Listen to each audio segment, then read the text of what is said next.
Por ju siguroj që ky grup armiqësor nuk e ka të gjatë. Erion Velia mund dalin në televizor sa të doj, mund mbjelli pemë sa të doj, po një ditë në një nga ato pemë do të varet. Do të varet si shembull që në këtë parti grupet armiqësore do vazhdojnë të marrin goditjen e dur. Redaktori është një personazh misterios që del shpesh në përgjime ndaj kryebashkiakut të Tiranës Erion Veliaj, lidhur me çështjet e tij gjyqësore. Në këto përgjime të publikuara nga CNA, rezulton se redaktori përmendet si një figurë kyçe pasi çdo material, deklarat apo veprim i rëndësishëm duhet të kalojë më parë për verifikim dhe aprovimin e tij.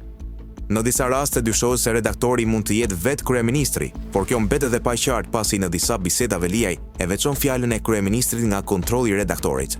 Një nga rastet tipike është kur Veliaj kërkon që fjala e kryeministrit të kalojë për shqyrtim të redaktorit, çka le të kuptohet se mund të jetë dikush tjetër. Përveç kësaj, Veliaj kërkon shpeshherë mbështetje të fortë nga redaktori duke lënë të kuptohet se ky person ka ndikim të madh në rolin e tij dhe e konsideron thelbësor për të përballuar situatën ligjore.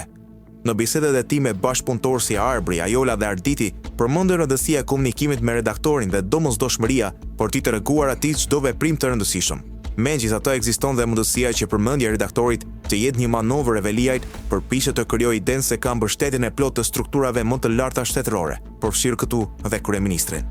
Kjo mund të jetë një strategji për të ushtruar presion mbi prokurorë dhe për t'i bërë atë që të stepen në veprimet e tyre. Deri më tani nuk ka ende një përgjigje zyrtare se kush është redaktori, duke lënë këtë çështje të hapur për interpretime të ndryshme dhe hetime të mëtejshme.